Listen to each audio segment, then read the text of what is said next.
Uh-oh. Here we are at another episode of Frickin' Flipping Houses for Rookies. 367, Peter. My goodness, when are we going to stop doing this? Yeah, exactly. Well, that's a good question. I don't know. You keep coming up with ways, things just keep moving along in this world. Yeah, there you go. Just keep going. 367 hours of talking about creative real estate. Who would ever think? Me. If I had $1. Yeah, exactly. All right, here's today's title for today's episode. Is creative real estate legal today? Okay. Here's a description. Get ready. Today we are going to tackle questions which are echoing in the minds of rookie investors and causing millions of dollars to not be made. Bold statement. In an area where traditional real estate is to be believed as the realtor system and actually a monopoly. Rumors fly around that creative real estate is unconventional and borderline illegal. If you want to hear of triumphs and pitfalls, lessons learned, and unexpected twists and turns that come with venturing into the creative real estate territory, this podcast is for you. Find out if these strategies are the ticking time bomb you actually think they are or not. We will guide you through the legal intricacies of these transactions so you can personally unravel the mysteries that lie just below the surface and why others don't want you to know about them. So if you are ready to challenge the norms, to question the accepted, and embark on a journey of surprised answers and some shocking truth, plus inspire you to actually go financially free, then listen now. Boy, then there's a mouthful. Yeah. Okay, so let's do our housekeeping type activities first. First of all, wherever you are listening to us or watching us, please subscribe to us or to the channel so you know when we're here doing another show, a new episode. Also, please like us or dislike us or give us a rating wherever you're watching us or listening to us. We like to look at those, good, bad, or indifferent.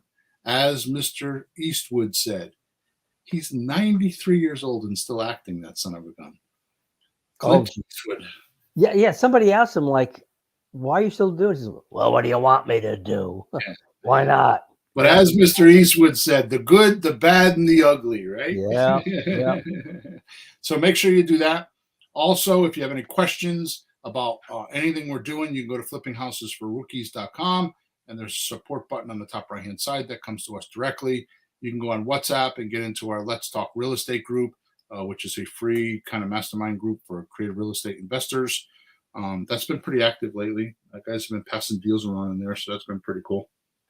And the last thing is, in the description of this podcast, there is a link. There is always a link for some tools or some ideas or some article I wrote or something that will enhance this actual podcast. If you want to be part of the podcast, you can do that by going to Facebook, Twitter, or YouTube Thursday mornings, 9:30 a.m.-ish. Eastern Standard Time. We actually live stream. We record the podcast and live stream it to those platforms. And then on Monday, it gets syndicated out to all the podcast platforms. So we will answer questions. You could type questions in any one of those platforms. We will answer questions pertaining to the podcast. Other questions have to go to the other groups. So there you go. Here we go. You ready? Oh, I'm sitting down. I always try to shorten that thing up. We always get here and it's like 5 minutes is totally wasted. I wish I didn't have to do all that, but it Mhm. is. If I don't do it, I get a lot of support tickets and questions and yada yada yada. Hey, So 5 minutes isn't bad. I've been on podcasts and coaching things that like 15, 20 minutes just saying hello and then it's over oh, another. So this is fine. Just okay, we're good. Go for it. we have Peter's approval. Here we go. Start Yeah. of podcast. Uncharted territories Mhm. is my promise today. Sounds like a challenging thing, doesn't it? Well, after 367 podcasts, what else have you got, mister? But after podcast number 366, which is the one just before this one, and it's called exposing the real estate mafia, top secret too. Mhm. I think today will be a walk in the park for most of us. Today, real estate is a term that is reserved for property or land that someone has purchased, which is immobile by law. Mhm. You can't move it by law. Now, A you little can hard. move real estate because we do have a friend that does that. He moves houses, right? Mr. Yeah. Merritt, Yeah. right? Well, what's the permits and stuff like for that kind of thing? That's must be Yeah, crazy. yeah, totally. You have to get the trucks and permits and probably cops following it and let everybody know it's coming down the road. It's a house. It is interesting. It Huh. is interesting. I have to sneeze.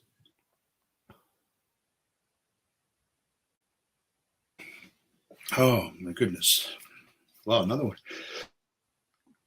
Bill's muting so you don't hear it, but he's definitely sneezing. Sneezing, yeah. All right. All right. So typically, real estate is only discussed in terms of ownership or potential acquisition in today's Mm, market, yeah. right?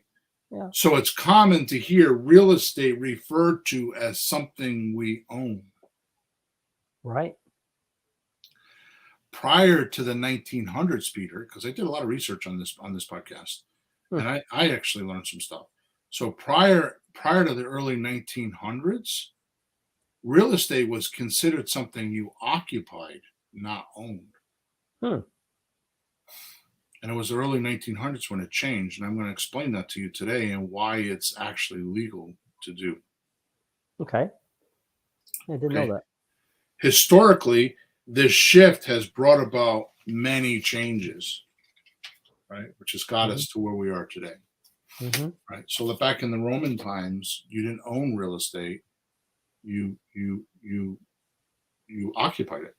I mean, think about it. Back in the olden days, who owned all the real estate? Well, I don't know. I was going to ask you. I mean, there are places and times when you just go out on the prairie and you build something somehow a log cabin. But if you were occupying it, who would own it? Like the rich people? Well, back in the old days, it was the kings and the queens, Yeah. the royalty, and Yeah. then when the United States formed, it was the government. The government's the one that released all that land in Oklahoma. That's where they had all these like stake races. Where Yep. you registered and you got a stake and you would run out, with your horse or whatever, and you would stake a plot of land, Yeah. right? Yep. Government owned it then. Yep. I Wasn't was speaking individual. to a Cuban person that some years back you would win in a lottery a piece of land. They would give it to you, and then you had to build a house on it. But they would Right, give you the land, even in Cuba, for a while. right, right. So it was occupied, not owned, right? Yeah. So with the establishment of the Federal Reserve Bank in 1913, now we Hmm. already know who established that, right? It wasn't federal, and it's no Mhm. reserve. Right? Real estate saw massive changes. Yeah. So we talk about it all the time. We talk about the book called The Creature from Jekyll Island. Mhm. It's a 500-page book, which is very big. Mhm. In about 40 minutes, you can get a recap of it from the author on YouTube. Just go type in Creature from Jekyll Island. And as you pointed out last time we talked about it, it's not some play on words for a fancy title. Jekyll Island Hmm. is actually an island off of the coast of Alabama. I think it was And Georgia. I'm sorry, It's pretty close. I mean, you can get there either Yeah, way. Georgia, yeah. Yeah, it's down Um, there. You can look it up. I've never been there. and it was a privately, at the time, privately held island. So the Mm. reason why it was on the island is because it was privately held, and there was a meeting with big bankers, like the Childresses from England, and Morgan Oregon, and Chase, and they had law people there, senators, and they had this private meeting. secret, It was very secret, very secret. and so much so that they were not allowed to bring their servants, and they had to come in by train, and they were given specific instructions on what to put on their tickets to get on the trains, and what to talk about on the trains. I mean, it was very, very well laid out, Gee. and that's how our monetary system to date was formed. And when you watch this, you realize that the American dollar is fiat money, which means it's legal money. That means you get arrested if you use any other kind of money in the United States, Hmm. right? It means it's the only money that can be used by law, and that our monetary system is a complete scam. And we think the government runs it, but in truth, the government is not allowed to print paper money. It has to be the Constitution of the United States says it can only be metal money, Hmm. or not metal, but uh, not paper. Well, That's for sure. well, gold, silver. Yeah, Yeah. right, And the Federal Reserve isn't even any government agency. It's privately owned, isn't it? right. It's not even, it's like people own it. It's like some rich guys, these guys. Well, I saw a documentary about a year or so ago saying that the Chase Manhattan Bank Mhm. is across the street from the Federal Reserve in New York, Hmm. and there's a tunnel that goes underground, and I was gonna say, they actually show where they're moving gold between Chase and the Federal Reserve wow. back in the day. Yeah, But back in the day. they took the gold standard off. Nixon did that, I think, in 1979, or back then somewhere. Yeah. And the reason why that's a problem is because it used to be that gold was predicated on how much money they could print. So in other words, like you said in the past, money is backed by gold. Hmm. So if they only have so much gold, they can only print so much money. So the purpose of them taking the gold standard off is so they can print as much money as they want, which is Yeah. what they do now. And our money is actually backed by T-bills, which is a fancy stock market word for mortgages. They're packaged mortgages. Hmm. So our money is backed by real estate right now. Wow. Anyway, a little short diversion there. So in 1913, the Reserve Bank was created, right, Hmm. and made massive changes. The bank established interest rate predictions, and coined the term realtor. Hmm. Oh, the bank did? Yeah, Oh, geez. I never heard that one. yeah, That starts to get creepy. right. So shortly thereafter, a law was passed to begin collecting income tax. Hmm. Right. So Yep. if you watch and I'm going to tie all this together. Why is creative real estate legal? And this is the reason all this matters on whether or not it's legal, Hmm. because it's very legal. It's just that this is mostly a cover up, right? And what we think is legal is actually not legal, which is the reason why politicians become politicians, because they go into a new realm of money. They go up to where the money's being printed and where it's free, right? Yeah. That's how they all become very wealthy. Because what happens is, in the book Creature from Jekyll Island, I think that's it, or it might have been. I know Patrick Clouden, who has another pen name, wrote a book called the Economy or something like that, and he did a better job. That's like 150 pages. I forget the name of the book. I went Hmm. looking for it the other day and I couldn't find it, because I have hundreds, probably thousands of books right now. So, which I'm happy to find out, because, anyways, I won't divert there, because I just read one of the guys that I follow. Uh, he's got something like $20 million in books or something like that. It's like, he's got a lot of books. Anyways, I thought I had a lot, but he's got a whole museum and everything. He's got old-fashioned books. Anyways, so in The Creature from Jekyll Island, they talk about the interest rate is what. So prior to 1913, there was no income tax, and there was no interest rate, right? Or it was variable. Yeah, well, if you borrowed money from a bank, would it be like the banks just charge whatever they felt, whatever they they were all independent. So yeah. if you knew somebody, you could get hardly any interest rate, right? So, or no interest at all.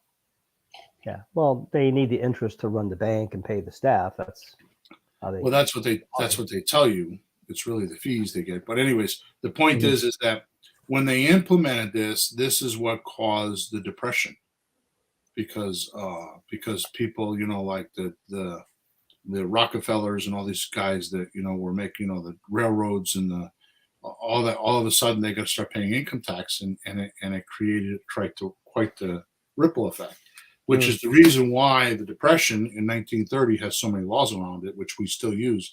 I mean, if it wasn't for those laws in 2008 when we crashed, we would have had another Depression. Wow. But because of the laws and the way they print money, they saved it. It took 4 or 5 years to dig out, but at least we didn't have the panic. Which, by the way, anyways, I'm getting way too. By the way, the reason why the depression is because of the rush to the bank. People were going to try to get their deposit money, and the banks only keep 10% of the deposit money. The rest of it they lend out. So they didn't have it. They didn't have it, which caused the Depression, right? So supposedly it was a shortage of cash there. That's what they say. Reference, It's a Wonderful Life. Yeah, exactly. James Stewart. Just go watch that again this Christmas. You'll see it. Yeah. So shortly thereafter, the law was passed to begin collecting income tax, right? So that was in the late 1900, like 1918 or 17 or something. Right around World War I. Yeah. Right. So in the following years, real estate and mortgages became accessible. Right. These actions were major contributors to the 1930 stock market exchange, like I was just talking about, the crash, right? And caused laws to be passed setting guidelines on foreclosure. Oh. Because foreclosure was not very good back then, right? It's like if you had a lender and you were 3.5 minutes late, your exact point with the movie you were just talking about. That's what the movie's about. Is they're lending money, and the bad guys are like, you're 3.5 minutes late, we're taking it back, because there were no laws. So they had to come up with foreclosure laws, right? And that required families to have ample time to pay their mortgage. Right, and do it first, right? So they had ample time to pay their mortgage first, so before they would take it back, right? Right, which leaves us with the right on the front doorstep of asking, is creative real estate actually? I'm sorry, I'm going to give that again. Is creative real estate or creative financing legal? Right. So let's put it this way: the answer. Okay. Creative real estate is not illegal. That's the answer. You can't get arrested. You can't get anything for doing creative real estate. It's not illegal. I think the only place where creative real estate has any trouble with the law is in Texas, if you're doing lease options over 6 months. And that's only if you do it incorrectly. You could technically do them over 6 months, but you got to do them correctly. Paperwork. Yeah. Right. So Texas, which, by the way, the solution in Texas is you don't do a lease option, you just do owner financing. See, here in this wonderful colored blue state of Connecticut, it takes about somebody could string you out for about 6 months on eviction. Yeah. Right. I mean, it's kind of hard to do that, but it's definitely 2 or 3 months. In Texas, in about 20 days on a mortgage, you could be foreclosed. 20. Yeah, it's under 30 days. Right. So creative real estate is not illegal. And if you hear somebody mentioning creative finance and think it's bad, Well, that's in a mob movie, and we're definitely not referring to something as shady as that. That's Hollywood, Mm-hmm. right? So if you're creative financing, that's a mob movie, right? So does that Well, make there's a sense? right way and a wrong way to do it. I'll tell you that much. But Yeah. the thing that's crazy to me is, why do we need permission from anybody to conduct business? Like, if I sold you one of my guitars, or I sold you a car, or I bought a car from you and I sold it, which I've done, like, whose permission do you need to do stuff? Oh, well, the house is bigger. Still, it's just stuff. Why do we need permission for people to dispose of our own belongings, however we choose? Exactly.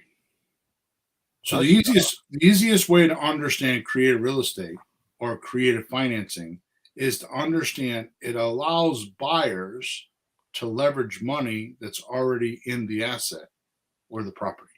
mm-hmm. I'm going to come back to that in a little while, so just remember that, right? So can you say it again then? Yeah. So the easiest way to understand creative real estate or creative financing Mm-hmm. is to understand it allows buyers to leverage the money already in the asset Hmm. or the property. Right. So allowing sellers and buyers to minimize costs to sell Mm-hmm. and maximize profit with flexible terms. Mm-hmm. Okay. So terms that often can't be fixed with just money alone, like with the realtor banker system. So, Peter, I know I normally do this, but why don't you take a couple minutes? You want to just give us some examples of how that would be? How a deal could not just need money, that it needs something else? Um, need or want? So I know a lot of times people. I had a call yesterday. I was going to tell you later. There's a guy in the area I know that's a wholesaler, and once a blue moon he calls me when he has a deal that isn't very good. He doesn't want it. He wants to see if I'll take it, but he has some guy who wants creative financing. He doesn't want to sell outright. It's an $800,000 piece of property. He probably doesn't want to sell it all at once because he'll be hit with a lot of tax implications. So he'd rather stretch it out. So he's looking for some kind of terms, but the terms weren't very good that he wanted. So kind of moved on. Yeah. So the point that you bring up right now is okay. So if he were to get $800,000, that's a problem for him because especially if he's not living in the property, Mm-hmm. or if he has more than a $250,000 gain. Mm-hmm. If he does live in the property, if he's Yeah. got more than a $250,000 gain, which is possible because somebody like that could have bought a house for 300,000 10 years ago and it's worth 800 now. Oh, easily. Yeah. He has major tax ramifications. He's going to give away a vast majority of his money. Mm-hmm. So that's a point where money doesn't help the seller. So the Mm-hmm. realtor system would actually hurt him, penalize him big time, hundreds of thousands of dollars. Yeah, the money's okay, but all at once can be a problem because Right. big brothers look and they want their cut. I was just saying, talking to someone else, they're selling a $500,000 house. And it's like, he was saying that, conveyance tax, when you convey the property from one person to the next, Right. in Connecticut, it's about at 1%, probably every place, a percent. So that's $5,000 on a $500,000 home. And what did they do? They signed a piece of paper. It used to be in Terryville, Connecticut, $20. Right. $20. Now it's $5,000 to sign a piece of paper. Thanks for the help, government, to sell my house. You really were very helpful to me. Right. So it's just crazy. So another example of not where somebody doesn't pay attention. I mean, money's always a factor. It's just where is it on the motivation scale? Is it number one or is it number 10? Right. So Mm-hmm. so another one is I bought a house one time, and the guy was living in Southington, Connecticut, Mm-hmm. and his wife was from Toronto, Canada. She was having her second or third child. He worked as some management type guy in an engineering type of firm, like space engineering or something like that.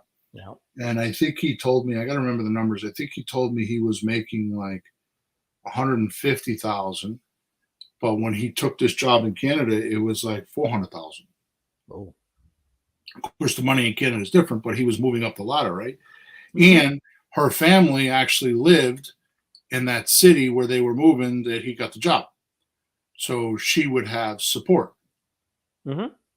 Well, here's the thing, he needed to be there in like 3 weeks Yeah. or 6 weeks or something like that.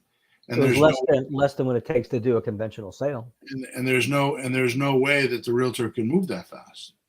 Mhm. So what ended up happening was just from a deal structure point, and again, I'm it's been a couple of years since I've done this deal. So I think if I'm correct, I could rent for like 16 or 1700, Yeah. on a rent to own, Yeah. and his mortgage was 1500 or 1600. It was close. So what I did is I said to him, I could do the deal. I could do everything you want me to do except for that payment. He says, what do you mean? I said, I can only pay like 1200. Mhm. So I got him to pay the other. I'm going to say $300. My numbers aren't matching right now because I'm just Mhm. winging it. The point is that not the numbers, is the conversation. So what I'm saying is that he paid $300 negative cash flow. I paid him. We'll say I paid him 1200, and I collected, and his mortgage was 1500. We'll just say that, right? Mhm. So I was paying him 1200, and he was paying the mortgage for 1500. Now Sure. that's $3,600 a year, and I had a 2-year lease option with him. So that cost him $7,000. Was that $7,000 worth it Mhm. for him? Number one, because I saved him. I saved him. How much did I save him on closing costs? Oh, right 10, there. Right there, you're done. right? It would cost him twice that. It was if I'm not mistaken, it was a $300,000 house. So, there's 30 grand right there, Mhm. minimally, maybe more, right? Mhm. 25, 30 grand easily right there. Plus he had the point of uh, going to another job, making another $150,000 a year. Did he care about that $3,600 a year? No. No, I can do math. 150,000 minus 3,600. Yeah. Any day out of the week, I'll do that deal. So this is what I'm talking about. And so many people lose this concept, Mm. right? They lose this concept. They think that creative real estate is a lesser because we're doing it because we don't have money, and we're trying to get real estate without buying money because we don't have capital, Mhm. which is not true, because if you buy a real estate at the right number, there is more capital than you can even imagine. And Mm. if you don't know how to get it, it's because of your scarcity mentality or your way of promoting that property to lenders that will want to do it. I mean, my example always is that if you had a $10,000 Mercedes, and and and and it was your grandmother's Mercedes and she passed away, right? Mhm. And the estate just wants to get rid of the Mercedes, and they're willing to give it to you for like 2 grand because they just want to get it out of the garage, Mhm. and it's worth 10 grand, and you didn't have the 2 grand. Do you think somebody would lend you $2,000 to buy that $10,000 Mercedes that's in pristine condition, that was owned by the little old lady that only had 5 miles on it? Mhm. You see what I'm Yep. saying? There's no minimally you can go sell to somebody else for 3 grand or 5 grand, right? Mhm. This is the way real estate is. So if you're not able to get the money, it's because you have a bad deal. Yep. Okay. So Mhm. those are examples of what we're talking about when we say creative real estate. We're talking about it's not just the money. People think it's just the money because most people that are doing creative real estate, you brought this up quite a while ago, don't have money. They're trying to make money, right? Well, if you think about it, any business can start from scratch. A lot of things start from scratch. I started a business with a piece of paper and a typewriter and stuck a sign on the wall and got a customer. I think it cost me a dollar and a half. Yeah, I But mean, it's some of the you know, biggest companies. I mean, Steve Jobs and Dell is that way. I mean, some Amazon was that way. I mean, some of the biggest companies now started in a garage. well, if you can't start from scratch, maybe you're not so smart. If you have something good, you can do that. It's perfectly fine. I mean, So why do we talk about all this? And I want to move on. Why do we talk about all this on is creative real estate legal? Because the point that I'm trying to make, and I want to keep going here, is who's saying it is not, who's saying that it is not illegal. I'm sorry, who's saying that it it is is. illegal is the guy that's trying to lend the money and makes the most amount of profit off of it. the guy who's losing to us doing creative financing. Right, exactly right. So, so, so what I'm saying here is that it's not always money that fixes a problem for a seller, right? Yep. Terms that often can't be fixed with money alone, right? Like what the realtor system has, are our type of deals, which is why I always say, when I'm training people, like, you don't need to go learn all the things that I have learned or people like me have learned. You don't need to know everything there is to know about a seller. All you need to know is if you have a motivated seller, and a motivated seller says yes more than they say no. You just need to know that. Would you be willing to take, monthly payments? Yes. Would you be willing to take them for 10 years? Yes. Would you, you don't ask this question, but would you be willing to not take a deposit? Yes. That's a motivated seller, right? So all you need to do is just call enough people and find that motivated seller, because that person is the person that is not thinking about just the money. They have a need. It's not greed. They have a need. Yep. Right? Other than money. Now, could money fix it? Yeah, but not as easily as they want it to. Or as fast sometimes. And what's happened just recently, we're way diverted here. We got to keep moving. But what's happened recently is the COVID expansion, the inflation with COVID has made it so that it's so much money more than what, house is worth 150,000. Now in COVID, it's worth 250, and you put it on the market and you get 290. It's double the price that you thought it was worth. And at 150, you were making 50,000. Yep. So it's so much more money that people just cashed out because it was ridiculous money, right? So it left us creative investors like kind of holding our hand on our butt, because it was so much money they could fix anything. But that has in our current year, that has definitely tampered down. Right? That doesn't last. And I just make this offhanded comment. What most people don't realize, Peter, is that the good times, we'll say the last 3 years with COVID, right? The good times are always shadowed with 2 or 3 times length in bad times. You said that before. So like when you have a hot market where it's easy to sell for a few years, it'll be a longer term where things calm down and make it more normal, more rational transactions that we would do between. And my observation is it's 2 or 3 times. So if you have a 2-year good period, it's probably going to go 6 or 8 years that it's not so good. Yeah. Right? So anyways. But that's good for us. Right. All right. So so the banks believe that they have all the money. Or all the legal money. And anyone who is not certified under their strict and unscrupulous ways are considered a criminal or have done a criminal offense to lend money for profit. Because there's what we call banking laws. Right? Truth is, someone who engages in unlicensed lending is typically known as a loan shark and their ideologies, right? So that is changing the last 5 or 10 years, because what's happened is the hard money market. Hard money used to be like, for example, when I first started, there was a guy that I met that was a hard money lender, right? He had sold a trucking business up in Windsor, Connecticut. Yeah. Right. It was a big trucking business. He got $10 million. So he was lending. His son gave me the idea that we should lend on real estate. So they were lending his $10 million for real estate. And back then it was not as hard as it is now. It was just like 12%, and that was it. And he worked off of a 75% loan to value ratio. Back then, what I used to do when I used to borrow from him is I'd borrow from him to buy the house, and then we would put up our own money to do renovations.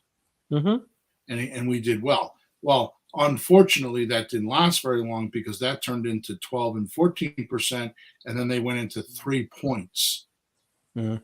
right? So points are interest without time.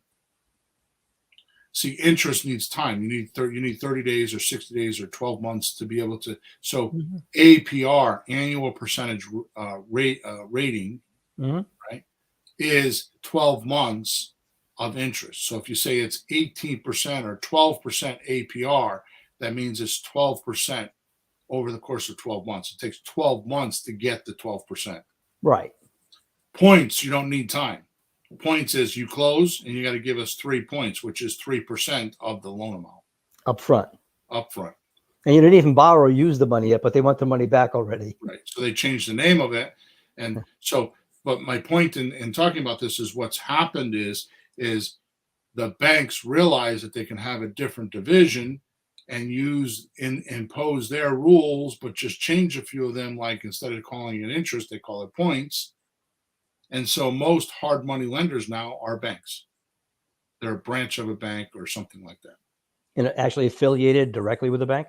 Yeah. So here's what happens. I am so, oh my God, so way off topic. Here's what happens. I know a guy, his father owned 350 doors or something like that in Middletown, Connecticut, and Mhm. his son wanted to lend money. So we did a deal together. I was one of his first suspects, Mhm. which was not I only did it once because he ended up. So here's what happens. He had a bank tell him, oh, if you want to lend money, no problem. How about if you do this? If you put $1 million in our bank, we have a special program. We'll give you a $3 million credit line. Hmm. So his $1 million just tripled. So he put $1 million in the bank and he got a $3 million credit line. Here's what happened. All of a sudden, the banker was underwriting all of the loans because the bank had stipulations on how he could use their credit line. Yeah. You see? So that's hard money, right? So I'm not sure why I got off on that tangent, but what I'm saying is that is their ideologies. They think they're the only ones that have money. It's perfectly legal for an individual and other organizations and other banks or credit unions to lend money. Mhm. Now, I'm not going to get into this, but they have the Dodd-Frank Act. I'm sure somebody's going to want to talk about that.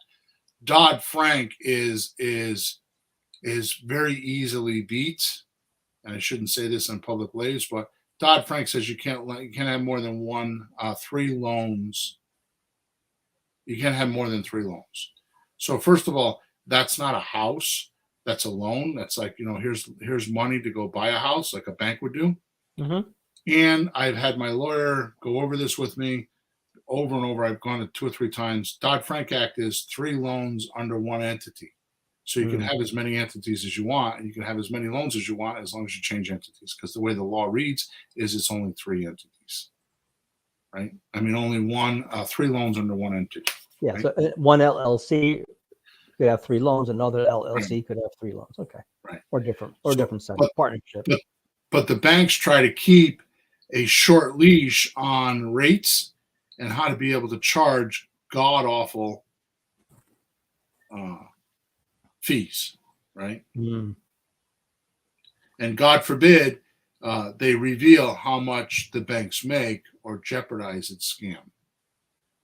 See, that's what they're worried about. If other lenders are lending, then it would reveal this whole thing we talked about with Jekyll Island, and that it's actually a big fat scam. Ew. Right? So this is the reason we do a lot of interest-free loans. That's why we offer on Free and Clear. We'd rather give an extra 5 or 10%, 10, 20, 30, $50,000, but just do principal only payments. Mhm. Right? It keeps us out of the sight of these suppressive laws in people. Right? Mhm. So when you do bill math, my type of math, right? There's no interest unless you are talking about a loan you're buying. Right? So like subject to, you're taking over a loan that's already existing. Yeah. There's already all the terms of their interest rates and all that. So that's what subject to means is that, you know, Mr. Seller has a mortgage of $150,000, right? And he signed a note and collateralized the note with a mortgage, which means the house could be foreclosed on if he doesn't pay the note, right? And you're taking over that loan subject to the terms on that note. Right. Right. So that's where the slang came from, right? So we adjust our profits. Now pay attention to this. This is important. So I don't have to use interest because I adjust my profits in the lease amount of payment, because most of my properties, almost, in fact, all of them now, I never sell them anymore. I've sold some stuff in 2021 and 2022, and I don't plan on selling anything for a long while, right? But I sell my houses on a lease with a purchase to buy, right? And not many of them purchase to buy. Most of them don't do it. Even like right now, I've got one that tells me he wants to do it, but I gave him a purchase sales contract 3 weeks ago, and I haven't heard from him. Crazy. So, anyways, my point is that I make my adjustments in the lease payment, so I don't have to mark up interest because, first of all, interest is a taxable event. So if you make 2 or 3% interest, it's considered income, and you're taxed on it. Yep. But if I mark up my mortgage, like I'm paying $1,200 and I get $1,700, it's income, but I also get all the write-offs that go along with it. Right. So it's a different type of income. Yep. Now remember, from previous podcasts like number 362, how creative real estate actually works, right? We talked about creative real estate deals and what controls them, right? So the realtor system, so let me just read this because I'll go off on a tangent. This is much different than the realtor system that deals with the property itself, not with what controls it. Right. So the legal term is an edifice. So you have land and an edifice. An edifice is considered by the tax man an improvement. Right. Because it was just land before, and you put something on it that has value because you can live in it. Right. And your assessed value is the improvement. Right. So yeah, the land's not going to. The land can appreciate because things go up, but it's still land. It's dirt. It started as dirt. It's still dirt. It's going to be dirt.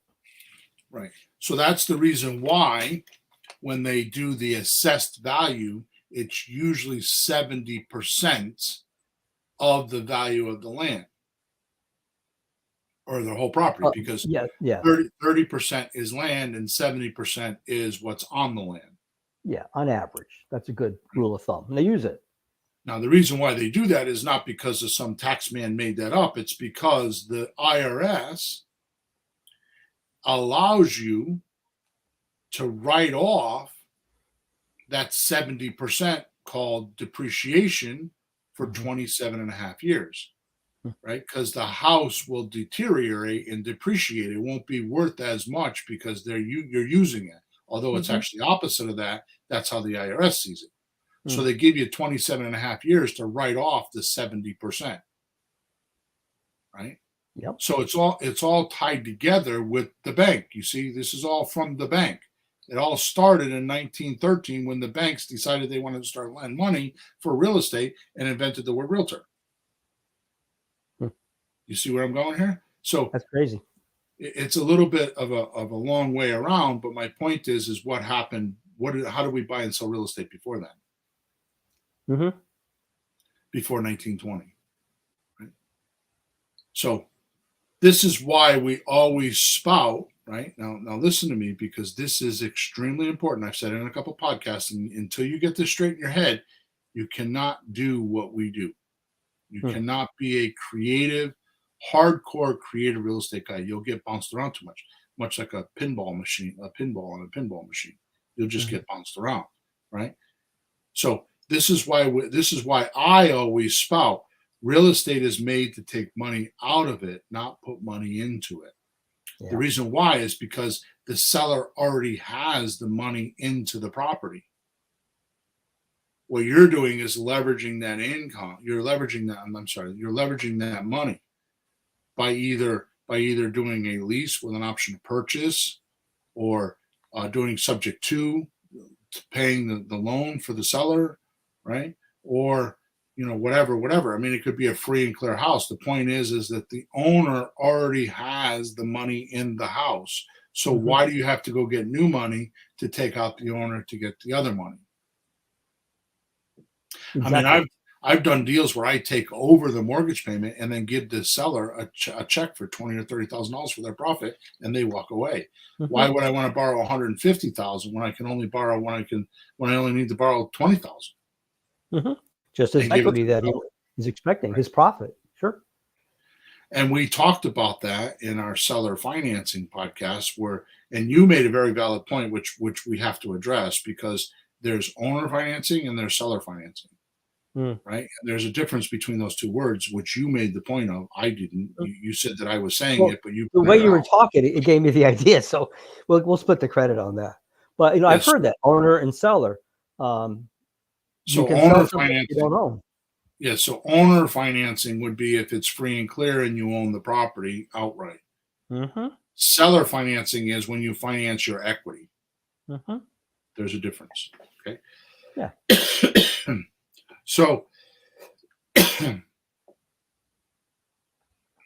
So when you do these creative real estate deals, the first thing you're going to do is you're going to cut out the 12 to 15% in closing costs that goes to all the professionals. Right? We talked about that in episode 366, the real estate mafia, right? So you're going to cut that out. So minimally, you're going to say that, because most sellers don't know they got to take 12 to 15% of their profit and pay it for professional fees. Like the realtor and the lawyer, lawyer, closing costs, all the insurance, all that appraisals, stuff. inspections, and they all require it. So you can't do it with just one of them. They all require it. It's either all or nothing. But the thing is, we're actually doing most of that work ourselves as the professionals. Right. So we're earning that money by doing the work. We found the house. We're selling the house. We're making sure the house is okay. We do our own kind of inspection, fix things as needed, and then move on. We're actually doing that work. So we're getting paid that. You know how I figured that out? No. I did a deal many years ago. And I bought a house, and I used my attorney. It was the first time I used an attorney in a while. Right? It was back some years ago. And it was owner financing. There was no realtor involved and no bank involved. And I did the transaction and was never asked for insurance. And I realized like 3 or 4 days later, oh shit, I got to put insurance on that house. And it made me start to think, wait a minute. And when I buy other houses, that's like, they won't let me close unless I have the insurance. What's the difference? And it just started from there. All right. So anyways, here's what I really want our listeners to do, because if you don't do this, if you don't take my advice right now, I feel like I'm only delivering half the podcast to you today. You have to, must go listen to podcast episode 360. It's kind of mistitled, but it says, "Are you ever tongue-tied when talking to real estate sellers?" That's where Peter and I go over all the money the seller makes by not selling for cash. Right? And the whole second half of that podcast is me role-playing with Peter being the seller, and I show you how much money the seller makes. I think we did it on a $400,000 house, if I'm not mistaken. Yeah. And the seller made something like $168,000 more money by doing creative real estate. And this is not talked about enough, because we need to get the word out there, because the banker doesn't want you to know this. This is why I said in my description, they don't want you to know this, because the banker doesn't want that rumor going around that he's the most expensive shop in town. And by the way, we named in podcast 366, the monopoly is, if you want to sell real estate, the only place you can go is the Realtor system or sell it on your own. So the Realtor system is the only thing in the United States that can sell real estate. So they monopolize it. And what has happened is when COVID came, a lot of because they stopped working, they couldn't go in the houses and show them because of COVID, right? For about a year and a half. So a lot of people were doing transactions without them. My attorney at the time told me he was doing about 38 or 40% of his deals were without realtors. Mm-hmm. So what's happened is, and the reason why there's a shortage of houses is because they're not hitting the MLS, and the realtor system got hit hard because people found out, oh, I don't need a realtor. And when you got 20 people at your front door saying, I want to buy your house, well, I mean, the only job the realtor really does is go find you a buyer. That's really all they do. Well, right? Once upon a time, there was no intermediary service that would show houses. Now we got this thing called the internet, and everybody goes on and just looks at houses, and they're pretty much all there one way or the other. You can see them. So anyways, you should go listen to podcast number 360 because it solidifies why creative real estate is such a marvelous, magnificent anomaly in the industry. Mm. And just that podcast alone, I mean, is like incredible. You have to listen to it. Okay. Yeah. So it's truly fascinating to hear how simple math does so much in a seller conversation when done correctly. And that's what that podcast 360 does. Is it just shows you how simple math works. Well, there's an aspect to that I explain it this way. It's very short-sighted to just say how much is the house, how much you're selling for, how much profit do you get. That's extremely short-sighted. The full view is down the road, when you hold on to properties, all the things that happen to put money in your pocket, save you money, increase the value, and you add all that up, and there's a lot of money there. But it's not short-sighted. It's like taking a full long-range look what's actually happening. Unless you're planning to live for like 3 months and that's the end of you.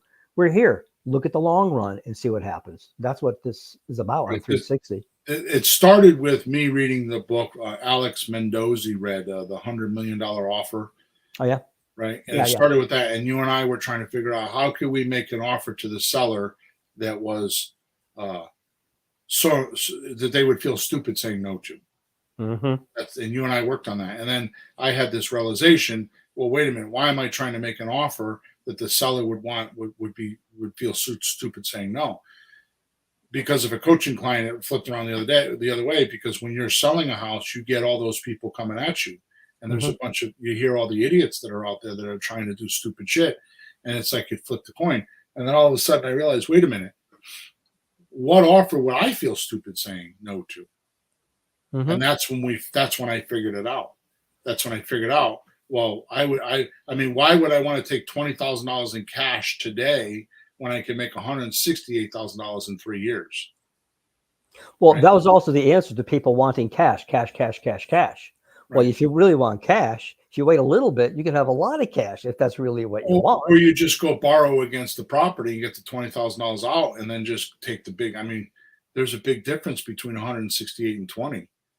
So it's almost 148. Yeah. So just go refinance it or borrow it some other place in a credit union or something like that, and use the money that you're getting from the house to pay off the loan. Yeah. Right. Yeah. Anyway, so all right, creative financing. So let's get away from all the bad stuff. I can't leave on a bad note. Okay, I don't want to leave on a negative, like these suppressive bankers are going to take us down. Okay? Give us some good news, Bill. So here are 6 things that I find. These are core beliefs that I have and why I do what I do every day. Now, I know I'm different, and you were the first person to make me realize that I have an actual crush on creative real estate. I'm completely obsessed with it. I mean, it's like music for you. Yeah, I just can't stop thinking about it. I talk about it, Yeah, I'm in my element when I'm talking about real estate. My wife even says it to me. She's like, when you talk about real estate, you just light up, Mm. right? I mean, I'll be with her. We were with her family, and I was just like, they're talking about whatever, and I'm interested, but not like with real estate. Anyways, so here we go. One, creative financing works in up markets and down markets. There's not one that's better than the other. See, right now, the realtor system isn't going to work so well because it's 7% interest and they're struggling, Mm-hmm. right? Number two, it's flexible and fast. Creative financing is flexible and it's fast, Mm-hmm. right? Number three, creative financing.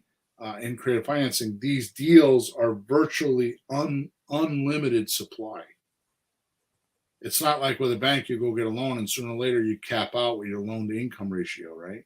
Mm-hmm. These, especially if you're doing subject to deals, you could just do as many as you want, Right. right? There is no limit, There's no limit how much you could borrow from a bank because we're not using banks. We could just right? keep buying because the property finances it. It's not the bank that's financing it. Yeah, and not only that, but we put them in trusts and we put them in entities and we spread them out and we are doing asset protection and we put them in some cases IRAs, and it's all spread around. And more importantly, if you do it the way we do it, people don't know you own it. Mm-hmm. So when they look you up, they don't know that you own 25 properties, right? Yep. 4, creative financing is very flexible and negotiable. I'm very negotiable. It's a matter of your imagination Mm-hmm. or lack thereof, right? It's definitely number 5. It's definitely less risky. Mm-hmm. I go take a loan with a bank and it goes bad. They're not only taking the asset, but if they need more money, they're going after my other assets. Yep. Right? With creative real estate, that doesn't happen. You walk away. You piss some people off, but you walk away legally clean. Mm-hmm. Right? I mean, there's just no other way to put that. It's just there is no risk if you do it correctly. And number 6, and very often these folks in the deal become friends and sometimes partners. If you do them, I have made lots of friends and know a lot of people. I'll be in grocery stores. I never forget one time I had my kids, and my kids used to tease me all the time because they used to say, they used to say, "Dad, how do you do? I got a guy. Dad, how do you do? I got a guy. Mm-hmm. Dad, who are you talking to? One of my guys on the phone in the car. You know what I mean?" Mm-hmm. So after a while, they used to tease me all the time about my guys, right? And then one day, my oldest daughter, who's 32 now, she was very young back then, 10, 12 years old. She's like, "Dad, how come every place we go, you know somebody? Even on vacation, we'll be like in South Carolina and I'll like run into somebody. It's the weirdest thing in the world. We'll be in Florida and we'll run into somebody. And it's because of what I'm telling you, because I do business and that's how I survived 30 years. You make friends. And sometimes you turn them into partners. I've got coaching clients that I've got 2 or 3 coaching clients that are partners with me, Mm-hmm.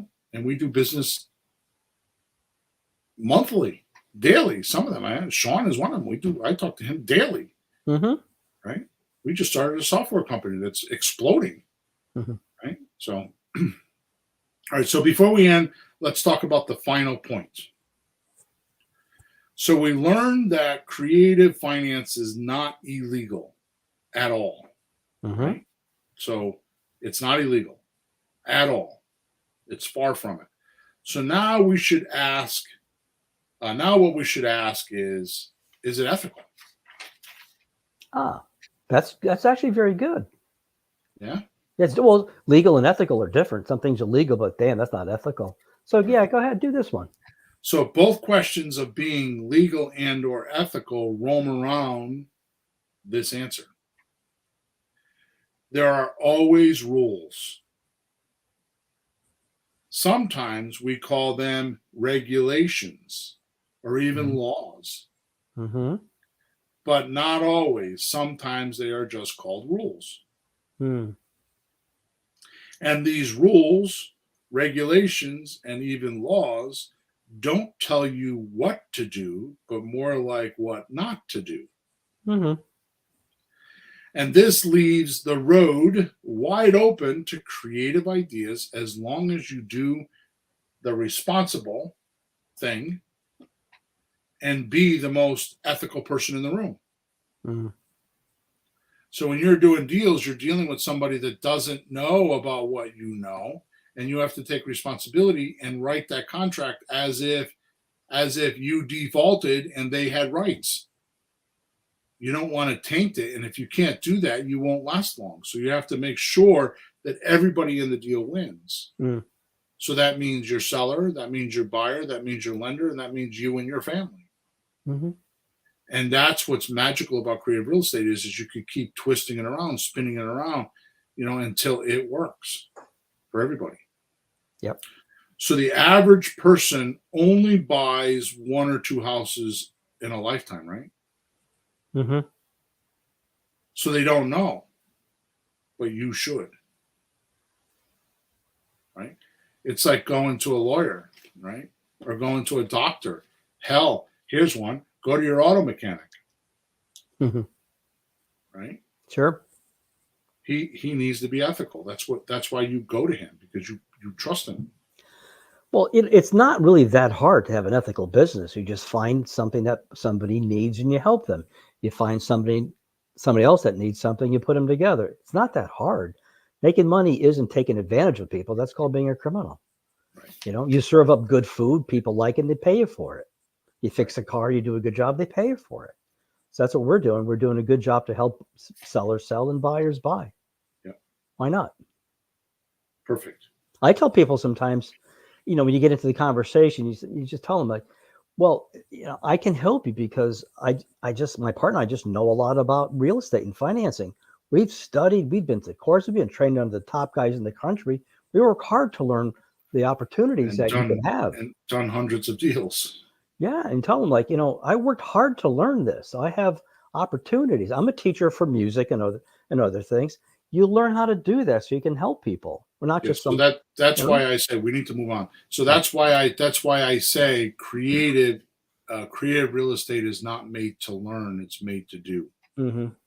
Because once you understand that there is no risk and that it's not illegal, Mm-hmm. there's no reason why you can't do deals just to test them out.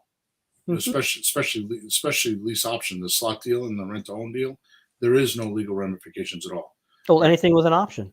Yep. So this is why I did podcast number 358. Why many rookies lose deals without boundaries. It falls right into the conversation of being legal or ethical. So another good podcast, because here is why. If you work out in your own head and write down the parameters you have for your business and yourself, you will never, ever, ever, never, ever have legal or ethical problems or situations to deal with. And in that podcast, what I pointed out was these 4 things. These are the boundaries you need to figure out for yourself. And if you're listening to me now, you should write these down or pause it, and then come back when I say them, because I'm going to say them now. Because if you do this, or you should go listen to podcast number 358, right? So here are the 4. 1, what would you do or not do for a deal? That poses ethics, doesn't it? Mm-hmm. 2, what would you do or not do once the deal is complete? Mm-hmm. 3, what expectations will you meet or not meet doing real estate? Right? What expectations will you meet or not meet doing real estate? So why are you doing it? Mm-hmm. And is it worth being unethical? Mm-hmm. Number 4, what expectations does the seller have and don't have, and how will you meet those?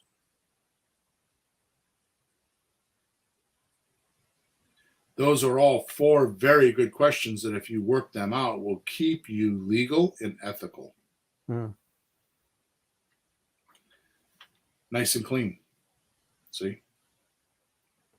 So you should write them down and work them out in your own life, or listen to podcast number 358, right? And I expect most won't, and pay little attention to them, because that's how this works. But if you use them correctly as a sort of compass, you will soon see it is a secret of success in doing lots of ethical and legal gargantuan creative real estate deals that will allow you to retire early if you choose to. You'll soon find out that it is not too hard to make a living with creative real estate if you do these things. But in fact, it is harder to make a living and have a life unless you figure out your own boundaries first. Use them and you'll work less and make way more, because you know what you are looking for to hit the bullseye. Now, I know that we're 5 minutes over, but I can tell you that I have done a lot of stuff. Not more than anybody else, not less than anybody else. I have a lot more to do. But I've written goals and, figured out my purposes and done administration scales, and I've always had affirmations, all that stuff. And I do none of that anymore. But I will tell you, when doing that, it is amazing that if you decide that you want to blah, blah, blah, you'll be in the most strangest place and that thing will show up in the grocery store line, in the aisle, at a restaurant. I've had some of the best money-making ideas happen to me while I was in a gift shop with my wife on a weekend because we went to a museum. I read a book and I get a title or something, and it's like, when you're relaxed, you think better. Right? Yeah. I just read a book by Dan Sullivan. It's called Thinking About How You Think. Freaking phenomenal book. Right? I'm going to talk about that next episode. Okay, so hopefully I went a little profound today and I kind of went off on a few rants. Hopefully the podcast was not too long for you. Give me a thumbs up if you thought you liked it. Let me know that if you didn't like it, so I can make adjustments later. But I really kind of poured my guts out today. So anyways, thank you for listening to us. Thank you for our support, your support. Podcast number 368, which is the next podcast in our world. It's next week. The title is, Are You Ignoring Creative Real Estate Normally but Don't Want to? That's going to be an interesting podcast.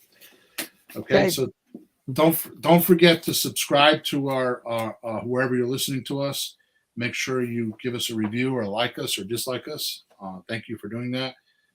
If you need any help, go to Flipping Houses for Rookies. There's a bunch of free stuff on there. Plus, there's a support ticket so you can get a hold of us and ask questions. Or you can go to WhatsApp, and look up Let's Talk Real Estate and get involved in the group. Or send me a support ticket and I'll send you the link. Okay? Thank you for all your support, and we are over and out. Have a good week and flourish and prosper.